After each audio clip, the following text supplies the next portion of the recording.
years you been doing the talk? Every year. I know it's several. Yeah, well, this is the 32nd year.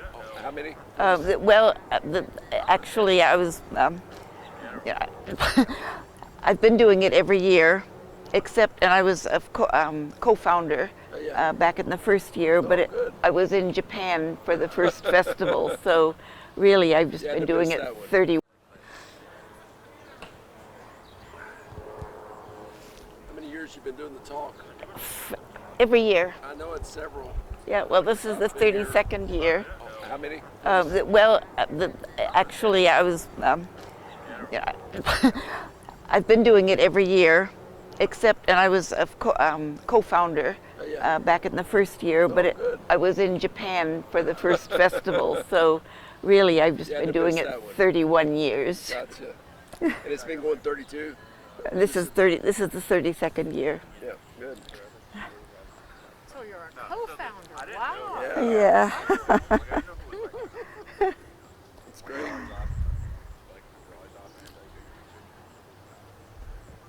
Yes, Marilyn gave me that title, honorary co-founder, because I'd been traveling around the country interviewing Shakespeare festivals for a book, Shakespeare Companies and Festivals Around the Globe. A great big reference work. Of course, now it's outdated, but still there's a lot of good stuff in it. Yeah, that's great. So in the area, we've been to Boulder years ago. Where Yeah, it's in the book. that was in the book? Yes. Okay. So where? Yeah, Colorado. It's organized by state. It was published by Green. It's about that thick because we did international. We did, all around the world. Probably. We don't want to discuss time. Uh-oh, I'm a minute late. Okay. Thank you all for coming. Now I feel like Julia Child. Dropping the mic. Thank you all for coming. I'm Felicia Londre. I taught theater history at UMKC for 42 years, and I've been doing the Shakespeare Festival from the beginning. My talk tonight is called Can You Believe It?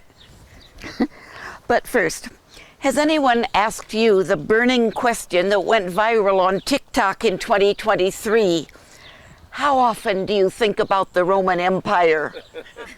How many of you have been asked that? Oh, yes, thank you. Usually there are several. Have you ever heard anyone exclaim, "Great Caesar's ghost"? Oh, okay. A lot of you. That phrase goes back at least to the 19th century, originally to express amazement or surprise. In the 1910s, there was a newspaper comic strip called Great Caesar's Ghost and Great Caesar's Goat. The expression had a burst of popularity in the 1940s and 50s when it was the catchphrase of a crotchety character named Perry White in Superman comic books, radio broadcasts, and television episodes. Even Tennessee Williams used it in a play. In Night of the Iguana, Shannon in Act 1 exclaims, "Great Caesar's ghost! It's the butch vocal teacher!" The point is that absolutely everyone has heard of Julius Caesar, his timeless greatness. And like a ghost, he continues to haunt our culture over 2,000 years later. Are you superstitious about the Ides of March? Some of you are, okay, but at least you're aware, even if you're not, beware. Can any salad be a Caesar salad if you stab it enough? What would we call the month of July if Julius Caesar's first name had been Fred? And finally, here's a groaner. Caesar says to Brutus, "Hey, Brutus, that's a nice dagger. Is it new?" And Brutus answers, "Yes, they had them on sale at Trader Joe." Well, I started out lightheartedly because this is a serious play. It poses a lot of open-ended questions about government, politics, philosophy, human nature, and desire for power. It touches on religion, tradition, civic responsibility, superstition, dreams, sleeplessness, revenge, marriage, friendship, honor, violence, war, and bitter divisiveness between groups of people who think differently from each other. Well, just to give you a bit of context, let me read you Cicero's eyewitness description of Rome, written 10 years before Caesar's assassination. And you'll see that Rome already had problems before Caesar came home from the wars that ended in the deaths of Pompey and Pompey's sons. Cicero wrote, "This is Rome.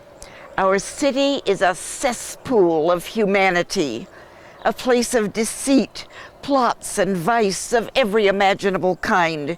Anywhere you turn, you will see arrogance and stubbornness, malevolence, pride, and hatred.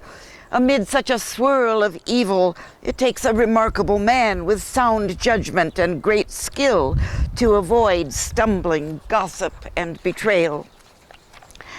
You know already that the most famous scene in the play takes place on the Ides of March, when Caesar is murdered.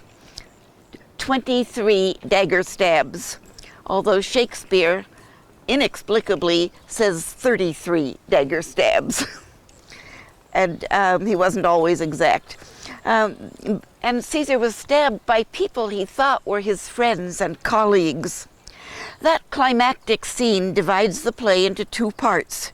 First, figuring out why the conspirators think they need to assassinate Caesar.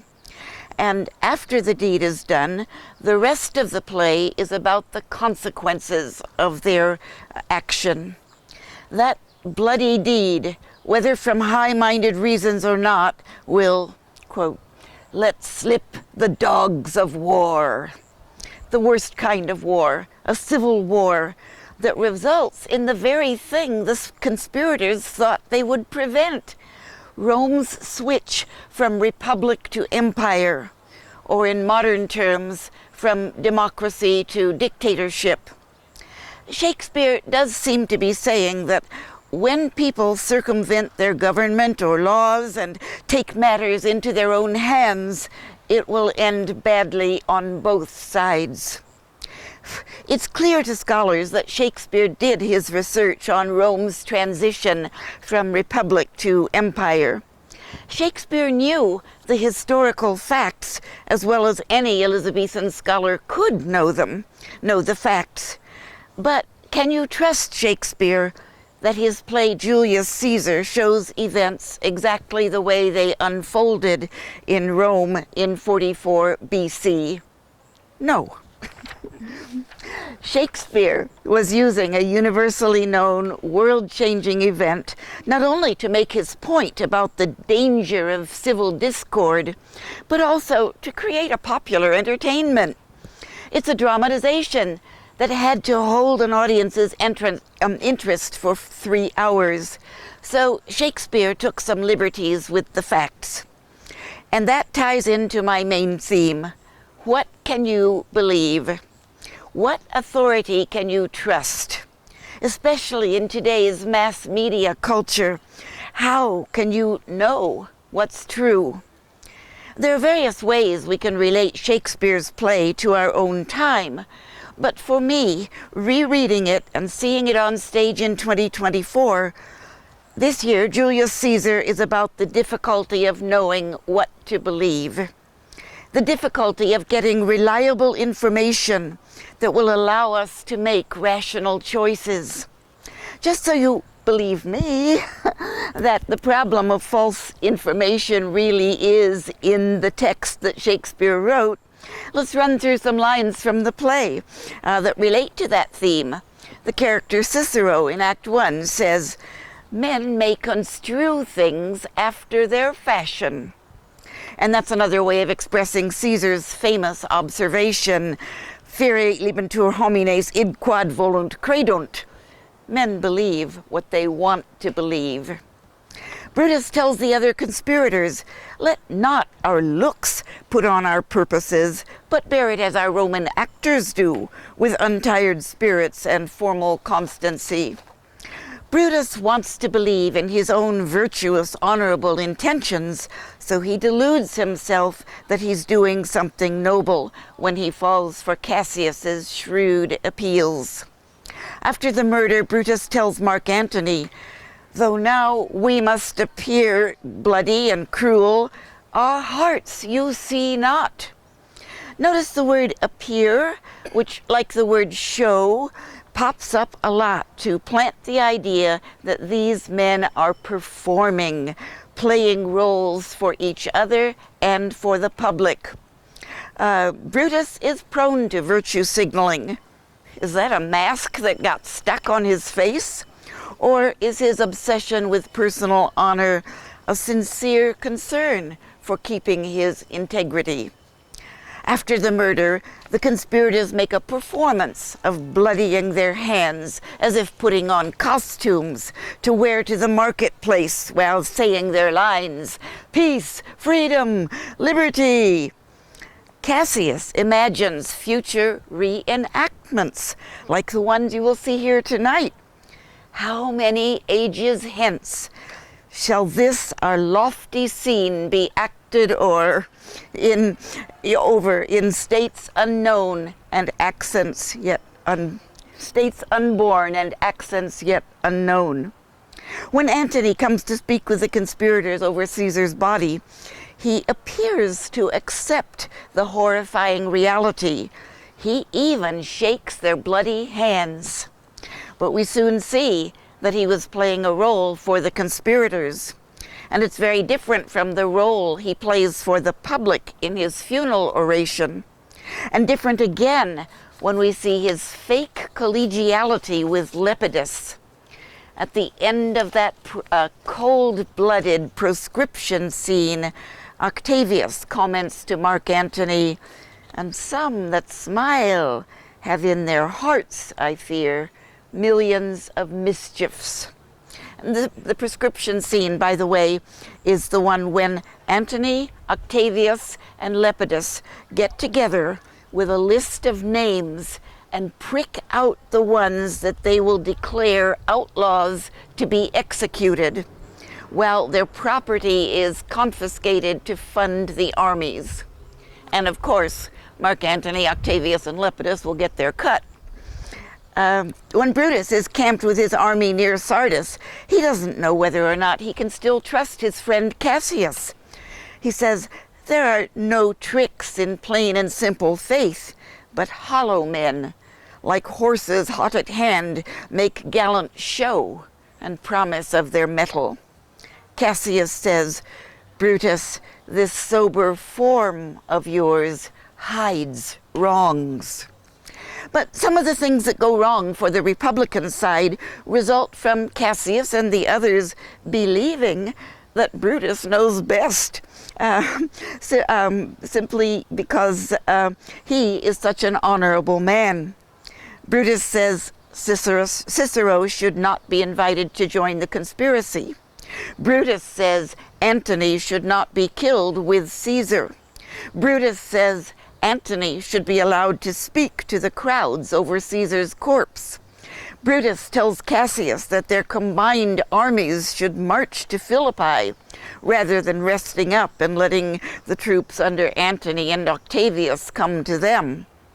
All of these decisions turn out to be serious mistakes for their side. Just because you perceive someone to be a good man doesn't necessarily translate into good leadership by that person. A false assessment of the military situation results in Cassius's premature death, and Messala comments about it. "O hateful error, melancholy's child, why dost thou show to the apt thoughts of men the things that are not?"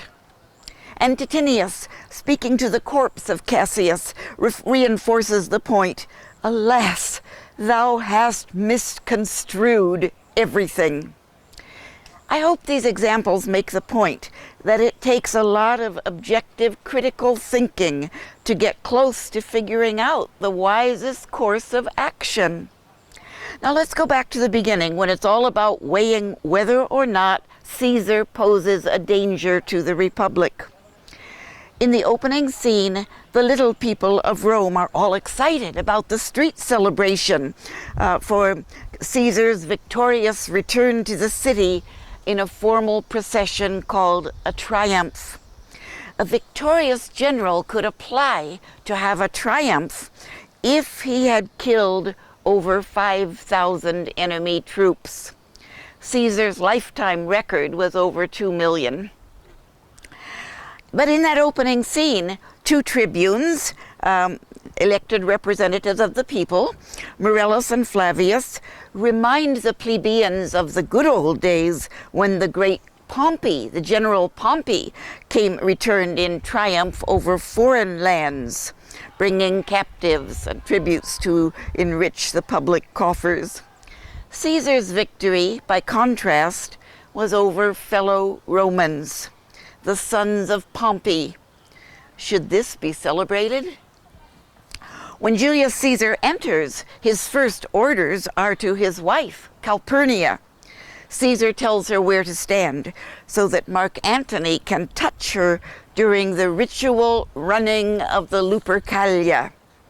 It was an old Lupercal tradition that young men would run nearly naked through the city and strike the hands of any woman they passed in the belief that this would make the woman conceive a child, or if she was already pregnant, it would make sure she had a successful delivery. Caesar desperately wanted Calpurnia to give him a legitimate heir. Shakespeare took the liberty of moving the date of Caesar's final formal triumph from the historical date of October 45 BC to the Lupercal, February 15th, 44 BC, only a month before the assassination. So, of course, he wanted to work in the bit about Calpurnia and the Lupercal, the running, but also compressing the time makes the sweep of events seem more dramatic and fateful. As a playwright, Shakespeare was concerned with creating a balance among his big four characters, Brutus and Cassius, Caesar and Mark Antony, so that the audience has to constantly re-evaluate its assumptions about whom to trust. Our critical thinking is, of course, influenced by the words of the play written by Shakespeare, but also by the trustworthiness of the characters as they are performed by our Kansas City actors. Julius Caesar is a charismatic figure. As Cassius says of him, "Why, man, he bestrides the narrow world like a colossus." What Shakespeare shows us in the play about Caesar in action are his fearlessness, his recklessness in terms of his own safety, the way he speaks of himself in the third person as if he's already a deity, his refusal to lie about his decision to stay home with Calpurnia, his dislike of flattery, and his pride in being constant as the Northern Star. Caesar's will, and by law a will had to be opened in public, his will, it's historically true that Caesar left 75 drachmas to each Roman male citizen, and that he left his public walks and arbors to be used as public parks. Well, he left his private walks and arbors to be used as public walks. What we hear about Caesar from others is that he refused the crown 3 times on the Lupercal, but it was pretty clear that he wanted it. And also we hear that he is superstitious grown of late, that he had a fit of epilepsy in the marketplace, that Caesar appears to be getting uppity and seeking power beyond what is appropriate for Rome. Should we believe Cassius when he says that Caesar would have drowned in the Tiber if Cassius had not saved him? There were apparently no eyewitnesses, and we have seen that Cassius uses obvious flattery on Brutus. Later, Cassius writes a fake note to be thrown into Brutus's window. It's pretty clear that Cassius is envious of Caesar's popularity and power. So is Cassius a trustworthy source of information? Brutus himself admits in his soliloquy that he knows no personal cause to spurn Caesar, and that he never saw Caesar's passions get the better of his reason. Brutus's rationale for the need to kill Caesar is basically that power corrupts, and Caesar already has too much power, so he must be prevented from getting more power because he would probably use it badly. At the end of his soliloquy, it's interesting that Brutus says, "Fashion it thus." He's musing on how to spin it for the public. What Shakespeare knew from this historical record, but chose to leave out of the play, is that Caesar was known for his clemencia. Indeed, Caesar had not only shown clemency to Brutus and Cassius after they supported Pompey, and they would have expected to be executed, which was normal, but instead Caesar not only saved their lives but sponsored them for high office. This reminds me of the so-called Ben Franklin effect. Ben Franklin said that you have a more positive feeling for someone you have helped rather than someone who has helped you. And so, Caesar was kind to Brutus and Cassius, so he's fond of them. And maybe Brutus and Cassius resent being in Caesar's debt. Shakespeare also neglects to mention that Brutus might possibly be Caesar's own illegitimate son. It's known that Caesar had a long, loving relationship with Brutus's mother, Servilia. Caesar's famous dying quotation or exclamation, "Et tu, Brute," was Shakespeare's invention. Suetonius, writing in the 1st century AD, tells us that Caesar actually said, "Kai tu, teknon," and that's Greek for "you too, son." Yes, Caesar spoke Greek, as did most well-born Romans. Latin was the language of the street. The character differences between Brutus and Mark Antony become very clear by contrasting their two different speeches to the plebeians after Caesar's assassination. Brutus speaks prose, and his primary appeal uses ethos. Ethos is you believe the message because you trust the messenger. Brutus says, "Believe me for mine honor, and have respect to mine honor that you may believe." It's like a celebrity testimonial. Believe this because I'm the one saying it. Brutus admits that he killed Caesar for his ambition. And this is where Brutus should use the appeal of logos, that is, believing the message because it contains reason or evidence. But Brutus doesn't give any evidence for Caesar's ambition. And instead, he asks us to believe it because Brutus says so. And notice how often in the speech he uses the word I. For example, "As Caesar loved me, I weep for him." Relying on ethos to sell his message means you don't question a man of Brutus's known integrity. Poor Brutus, once he has talked himself into the evil deed, he believes he has to go through with it because it fits his self-definition of honor and virtue. It reminds me of, he's just like Macbeth, who realizes, "I am in blood, stepped in so far that should I wade no more, returning were as tedious as to go o'er." Mark Antony, in contrast, uses the third type of appeal, which is often more powerful than ethos, trusting the trustworthiness of the speaker, and more powerful than logos, the logic of the argument. Mark Antony uses pathos, the appeal to emotion in the listener. You believe the message because you want to believe it. Remember Caesar's famous quotation, men believe what they want to believe. Pathos ties the argument to your personal interest. Antony reminds the crowd that Caesar brought captives to Rome from Gaul and filled the general coffers. You saw him 3 times refuse the crown.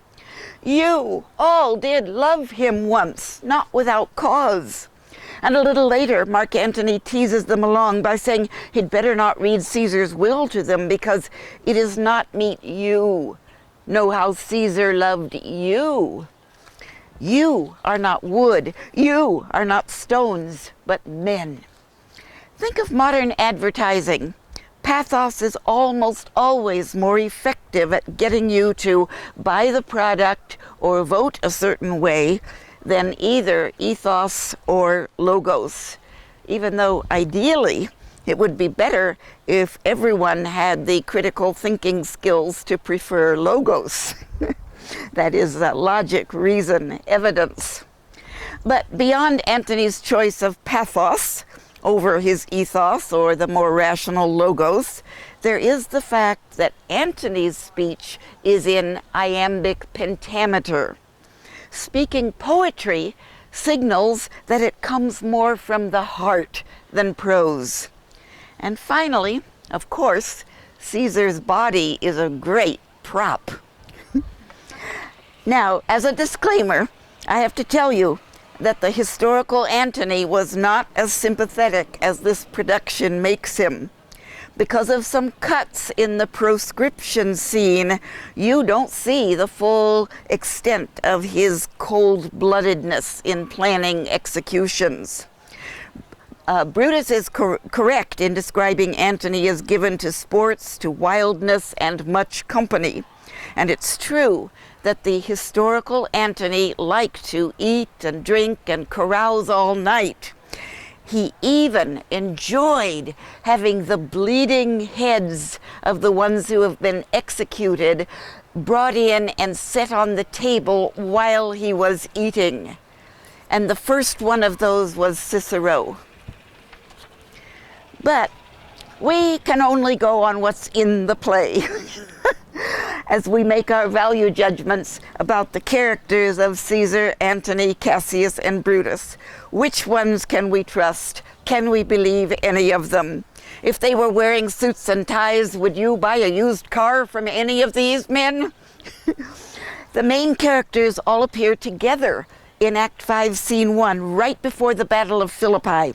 Brutus and Cassius on one side, and on the other side we have Mark Antony with the future, or the next Caesar, although he doesn't know it yet, young Octavius. What's interesting here is the medieval pre-battle tradition of words before blows. Both sides get themselves geared up to fight by exchanging insults. Well, amid the tragic waste of Roman against Roman, where did they go wrong? Whose version can be believed? My best advice for seeing the show tonight is simply to take the play and the production on its own terms. This evening's performance, and each actor's performance, and each designer's contribution, each one of those is a work of art complete in itself. Trust the production, unless you are one of those people who think about the Roman Empire every day.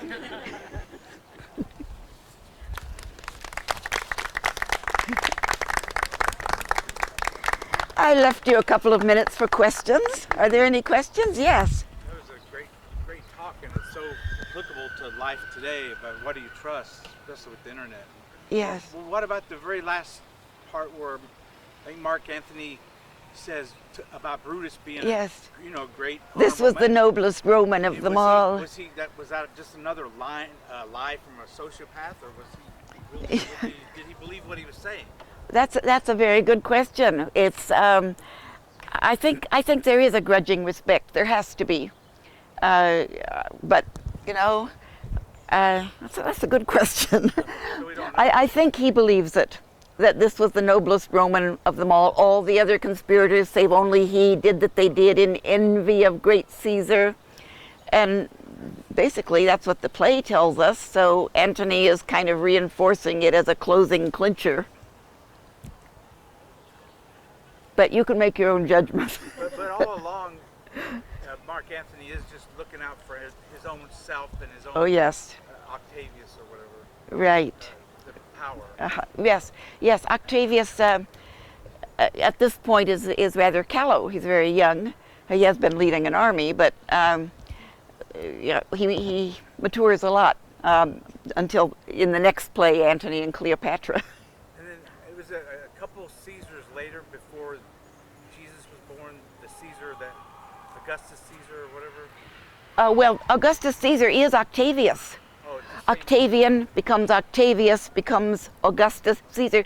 He was Caesar's nephew, and since Caesar didn't have a direct heir, everyone was surprised when they opened the will, and he left everything to his nephew Octavius, who was very promising, and Caesar liked him, and indeed, but most people would say he really was a good first emperor of the Roman Empire. He was definitely a dictator, but it balances. There were some things you would not like about him, but on the whole, he probably was more admirable than not, I guess. So that was a Caesar around 0 AD or whatever when Jesus was born. So, wow, so Tiberius usually more. Yeah. The, but the Cicero said Rome had all those problems even before that. I Yes. thought they were supposed to be There was a lot of civil unrest, and so yes, they felt well. Caesar had already become very powerful after the Gallic Wars, and he crossed the Rubicon, meaning bringing his armies across the line where he should not have done, and didn't get executed for that. So okay, try the next thing, in power. So yes, you could say Caesar really did go too far. and then, of course, who follows Tiberius? Caligula, is not considered one of the best Roman emperors. Oh, Taken okay. off his guards. Then you get Claudius. And Nero, right? Nero's after Claudius. 80. Thank you. It's got worse and worse. He thinks about Roman every day. Yes. Thanks. Oh, well, enjoy the show tonight. Thank you all for coming. That's good.